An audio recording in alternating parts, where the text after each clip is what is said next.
Have to get an intro this time. We'll just go straight in.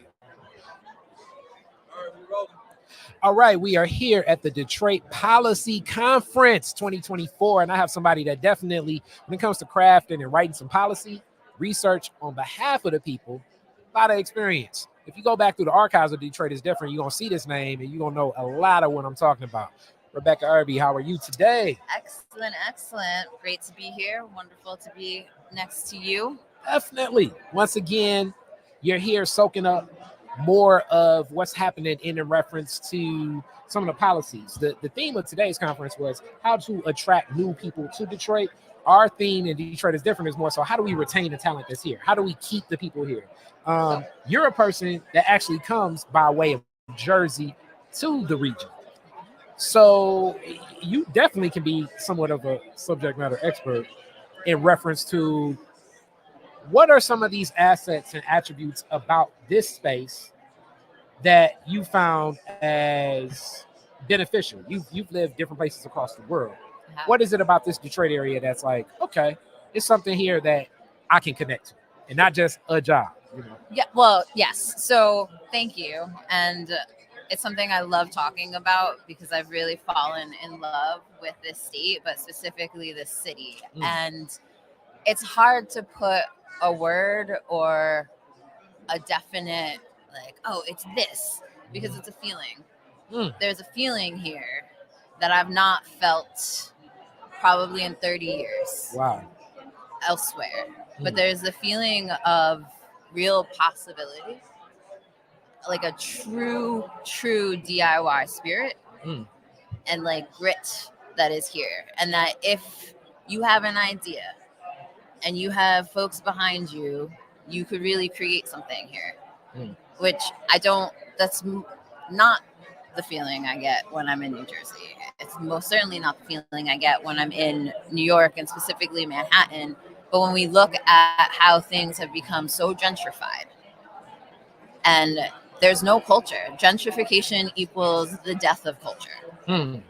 And what I am so incredibly interested in is Detroit has an opportunity to be the example of how you rebuild and keep the culture. So not gentrify, not reimagine, like how do you keep this rich, incredible culture, but also bring it to the future and get people to come and be a part of that. So navigating this successfully, like the lens, you've kind of dip your toe in here where COVID's happening and so many other things. How have you found it just like connecting to this culture you speak of? What were those things that you connected to? And more so, how were those doors open to be like, okay, I want to make this space home? So I'm going to be honest, that's some of the biggest barriers and difficulties is trying to find housing, trying to navigate the complete lack of renters' rights that are in this state. Coming from a place where you're highly protected in New Jersey. New Jersey's got, and I don't have a lot of wonderful things from my home state to say, but one thing I will say, they protected their renters. And moving to Michigan and seeing that there are no protections in place for people who rent, and then looking at and understanding the home ownership rate and that African Americans in Detroit make up less than 20% of homeowners. So then it's like, well, if they're not owning homes and they're renting and there's no regulations, and so it's just an insidious problem. And something that I am very passionate about looking into and starting to work on when we talk about policy. And you're one of those policy writers. So when it looks at like crafting policy, because you come from a state, like that's usually in my mind where it's like it has precedent. We're a nation based on laws of precedent. That's what's stated. And I know all my revolutionaries are watching this like, no, it's not, brother. And I feel you. But I'm just speaking verbatim how it's written. So based on precedent, you need to have a frame of reference. Hence, Brown versus Board v. Education can become something throughout. Roe v. Wade can become something throughout once it's proven.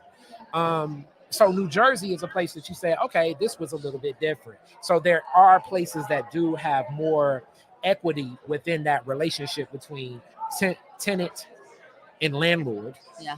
That does exist. Putting that into policy here, where does that start?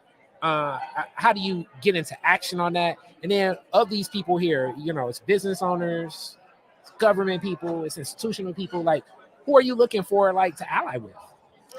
So when I think about the policies, I actually look at the policies that are inhibiting growth. So things like redlining, which has never, there are still laws on the books here in this state that would blow your mind. I agree.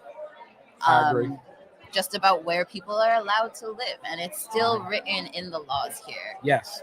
So when I think about, instead of going to recreate the wheel, make something new, it's really important, if we want to see change, to go back and dig into what caused it in the first place. Is that still there?